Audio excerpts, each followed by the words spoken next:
Halo, terima kasih.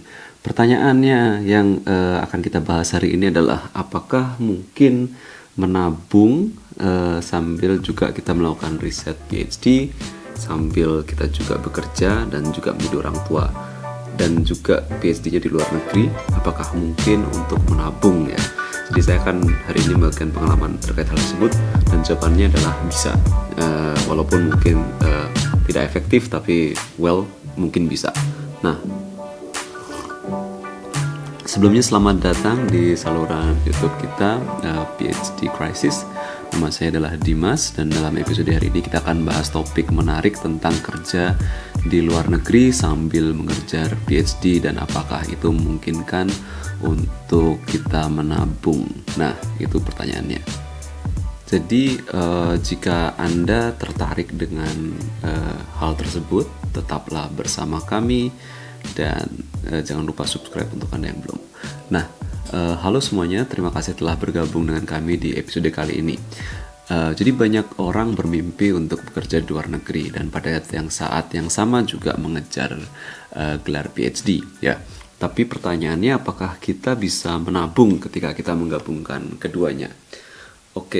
Pertama-tama mari kita akui terlebih dahulu bahwa pekerja di luar negeri biasanya menawarkan gaji yang lebih tinggi dibandingkan dengan negara di mana kita berasal ya. Nggak semuanya sih, tergantung dengan negara mana yang kita tuju. Tapi gaji yang lebih tinggi ini dapat memberikan kesempatan untuk menabung dan mencapai tujuan keuangan Anda. Terutama buat Anda sekarang yang sedang suka dengan konsep FIRE, financial independence, dan retired early, oke? I just guessing that, but I found it. Namun perlu diingat juga bahwa mengejar PhD juga merupakan komitmen yang besar, waktu dan energi yang diperlukan untuk penelitian, publikasi, dan tugas lainnya dalam program PhD itu menjadi tantangan yang sebenarnya sangat-sangat signifikan sekali. Saya benar-benar ngerasain. Nah, jadi apakah mungkin menabung saat bekerja di luar negeri? Jawabannya adalah tergantung. Jadi iya, tapi tergantung terlebih dahulu terhadap beberapa faktor. Nah, pertama, Anda perlu mempertimbangkan terlebih dahulu biaya hidup di tempat negara Anda bekerja dan melakukan PhD tadi. Apakah biaya hidupnya tinggi atau relatif rendah? Ada beberapa website yang sebenarnya bisa Anda ikuti, seperti misalkan Numbeo. Dia bisa melihat dan membandingkan berapa sih pengeluaran dan pengeluaran untuk pengeluaran setiap individual dan item gitu ya. Jadi misalkan kalau misalkan di IBM itu ada riset namanya juga Big Mac Project. Jadi Anda bisa membandingkan berapa waktu yang dibutuhkan untuk bekerja untuk mendapatkan satu buah Big Mac di McDonald's gitu ya. Sorry nyebut merek. Nah, jadi itu terlebih dahulu yang perlu Anda ketahui. Selain itu juga penting untuk mempertimbangkan biaya studi PhD ini. Karena ada beberapa PhD yang itu gratis dan ada yang berbayar. Kalaupun gratis bukan serta-merta Anda juga terlepas dari kesulitan keuangan, karena mungkin biaya hidupnya juga lumayan tinggi. Dari pengalaman saya mengambil studi PhD, kebetulan PhD saya adalah part-time, itu berbayar dan lumayan berapa akan saya spill di video yang lain mungkin. Nah, beberapa universitas mungkin menawarkan beasiswa atau dukungan keuangan, sementara yang lain mungkin memerlukan pembayaran secara penuh atau sebagian dari biaya studi. Jadi misalkan ada sekolah yang dia itu menghapuskan biaya studinya dan diganti dengan hal yang lain, misalkan waktu Anda bekerja sebagai dosen di universitas tersebut. Jadi biaya studi akan dihapus, digantikan dengan Anda meluangkan waktu beberapa jam dalam satu pekan untuk mengajar. Itu juga ada. Nah, strategi penting yang dapat membantu Anda untuk menabung adalah mengelola keuangan dengan bijak. Jadi konsep menabung di sini adalah saat Anda memang bisa menyisihkan uang yang Anda itu ada anggaran bulanan, kemudian Anda udah hitung terlebih dahulu berapa penghasilan Anda dari manapun itu.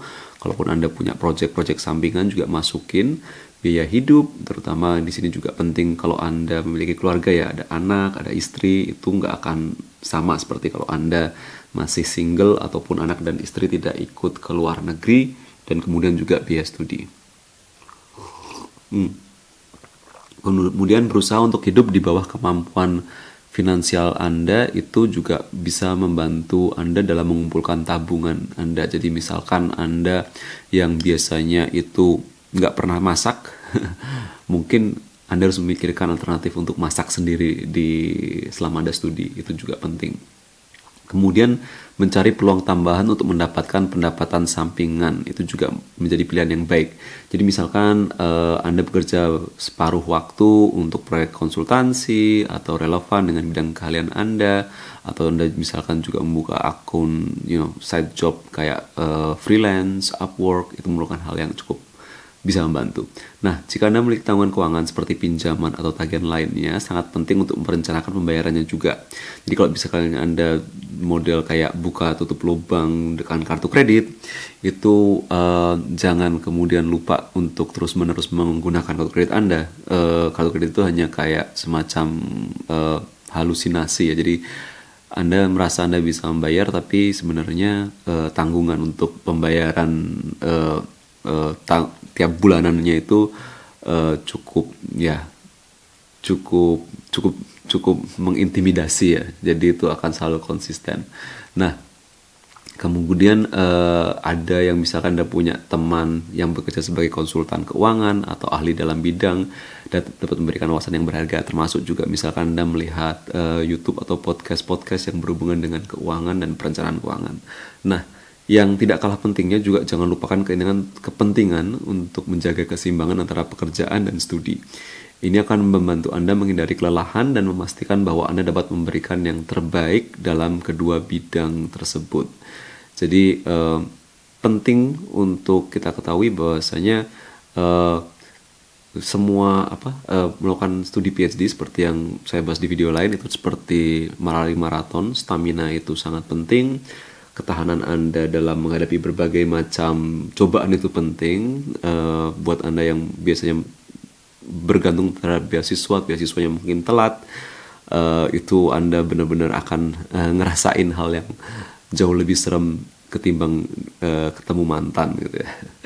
Jadi apakah kerja di luar negeri sambil mengejar PhD itu memungkinkan untuk menabung? Jawabannya adalah mungkin.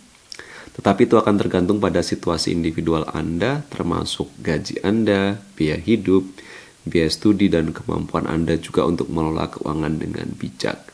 Jadi itu dia untuk hari ini pembahasannya. Jangan ragu untuk meninggalkan komentar di bawah jika Anda punya komentar atau hal-hal pengalaman atau tips yang ingin Anda bagikan untuk topik terkait.